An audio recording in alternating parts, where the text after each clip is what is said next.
Hi, welcome to Mindful Life, Mindful Work, Thoughtful Work Thursdays. My name's Jonathan Reynolds. What we do here is really simple. It's really designed to be Q&A. So folks show up, they write something in the comments, a question perhaps about working or mindfully or thoughtfully, and hopefully I can give a little bit of insight or perspective or options for how to address that. In the absence of any questions, again, we're still just at the beginning of this weekly offering. At the absence of any questions, I share a little bit on a topic. And today I'd like to talk a little bit about our Workday design.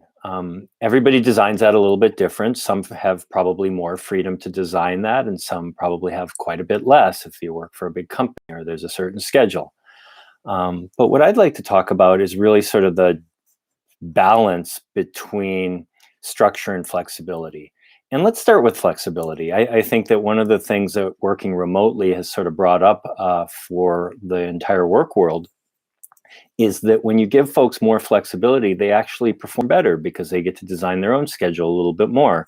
And because everybody's different, there's sort of an honoring in giving them that flexibility. There's an honoring that, they might work better in the mornings or later at night, or some midday might be their sweet spot.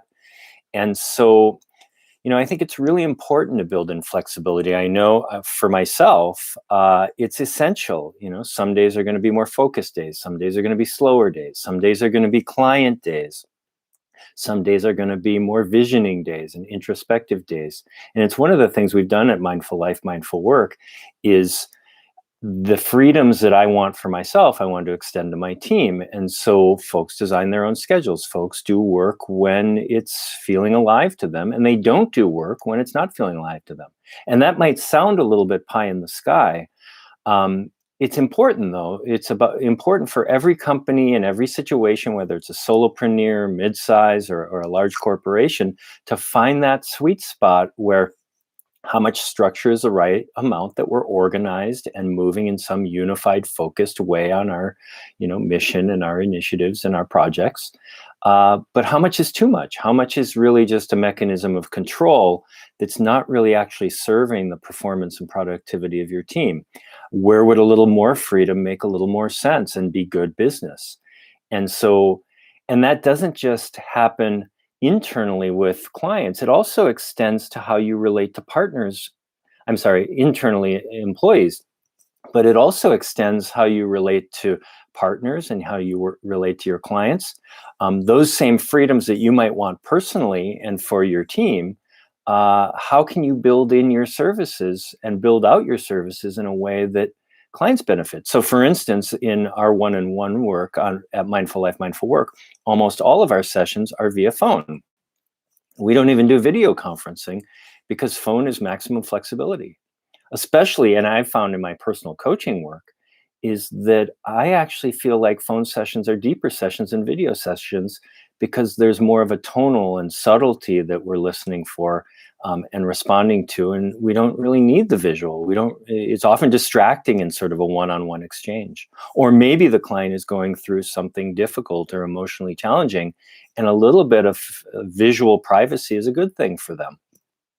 And so I guess I just say all this because as you sort of make choices around, how much structure is too much, how much structure is not enough, where are the boundaries for freedoms we extend to ourselves? I mean, freedom is really, when we extend it to ourselves and others, it's really an expression of trust. We trust that we're going to still work even if we give ourselves more freedom. We trust that our employees and our team members are going to execute if we give them more freedom. And that's essential. People like to be trusted. They don't like to be distrusted if they haven't done anything wrong. And so in hiring or in choosing who we work with and for, sorting that out, sort of assessing that, like, oh, if we trust this person enough to bring them on board, we should trust them enough to execute. If we don't trust them, we're not hiring the right people. And so that's sort of the first thing around flexibility.